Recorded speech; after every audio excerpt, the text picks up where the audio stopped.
Hey guys, it's day 3 here in Japan and today we're off to Shirakawago. We got our tickets yesterday for 10,400 yen for 2 people. That is also a round trip ticket.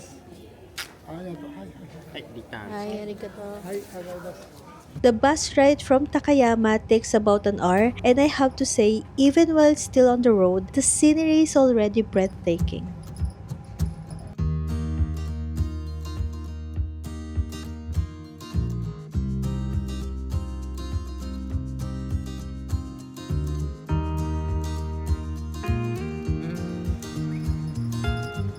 After an hour of travel, we finally arrive at Shirakawago.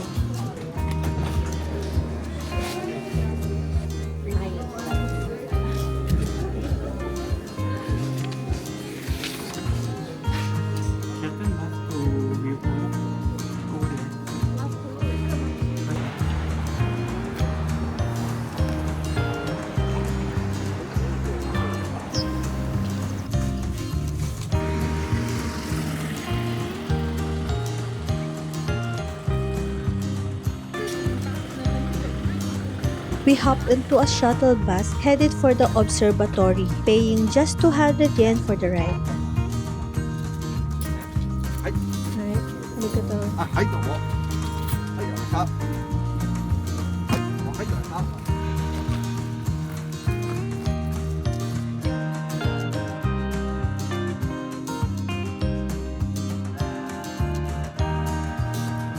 Re-enter.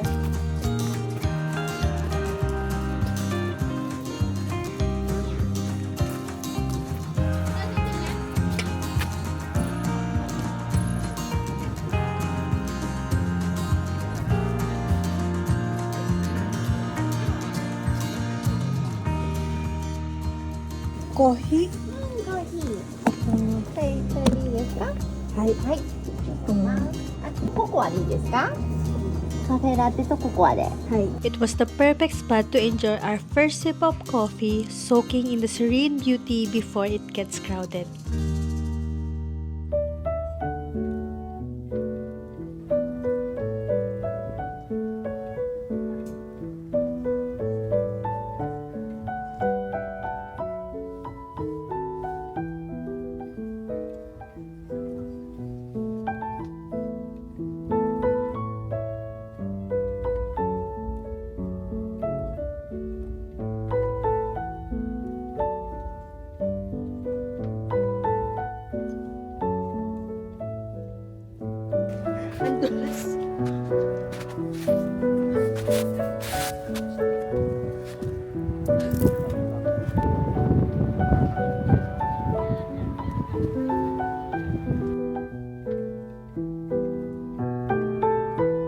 After the observatory, we walked down to explore the houses in Shirakawa.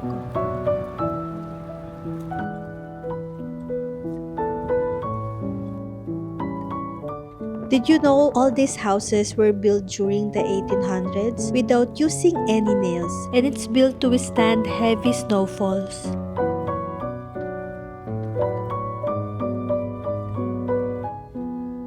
The old buildings are said to have stood for over 300 years. That's why it's UNESCO World Heritage Site. Based on the guide map, we could explore the whole village in less than 3 hours. But since this is our first time makakita ng snow, we really took our time and savor every moment. 1, 2, 3.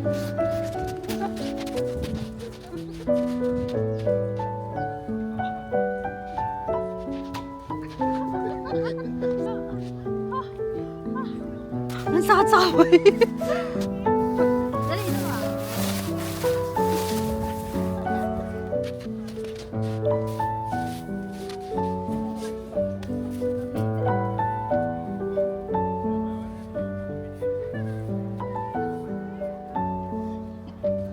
Kunyari, gawa natin.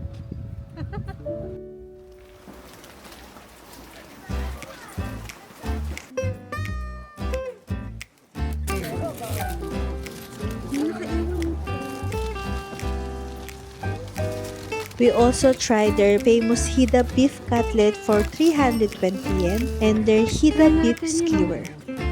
Hida.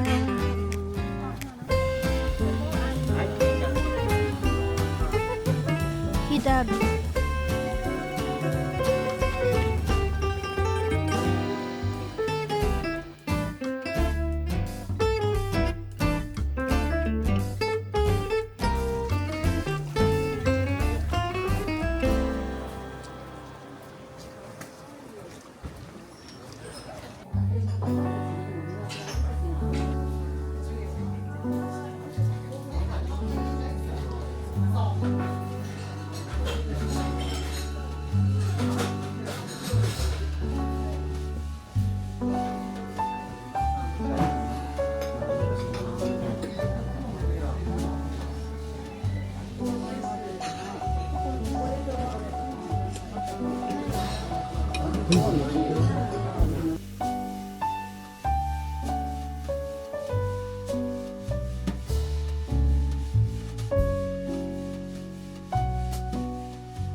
At around 3 p.m., we decided to go back to Takayama to explore the old town and try some sake. Ito yung hindi namin nagawa nung first day kasi nalibang kami mamili sa 7th Street.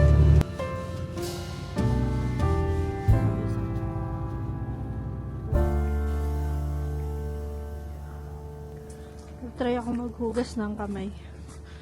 Ayun, pinarusahan ko lang yung sarili ko kasi ang lamig. Parang may hawak na bloke ng yellow for 10 minutes.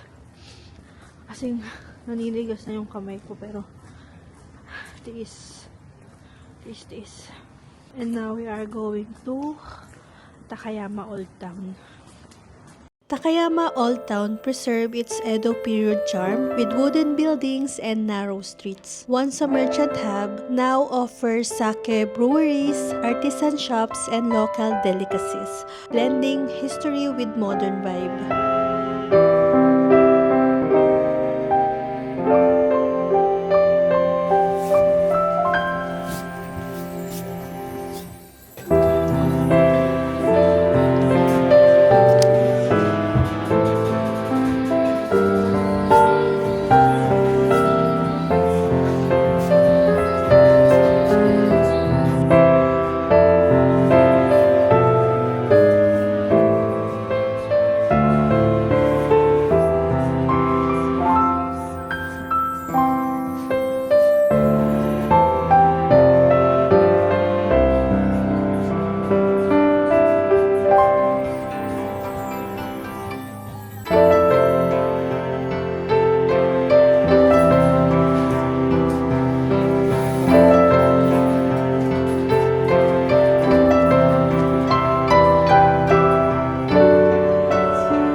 Pancake.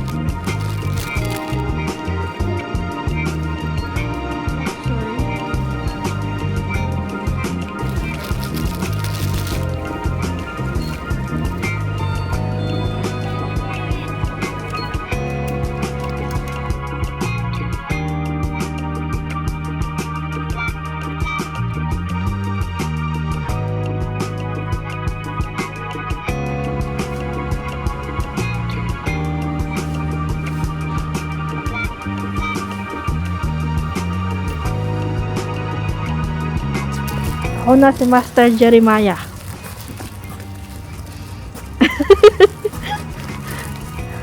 Ang lamig. 8 degrees Celsius. There's no better way to end our day than with a relaxing onsen bath. Luckily, the hotel we stayed at had one, plus free massage chair that we could use. It's a perfect way to end the day.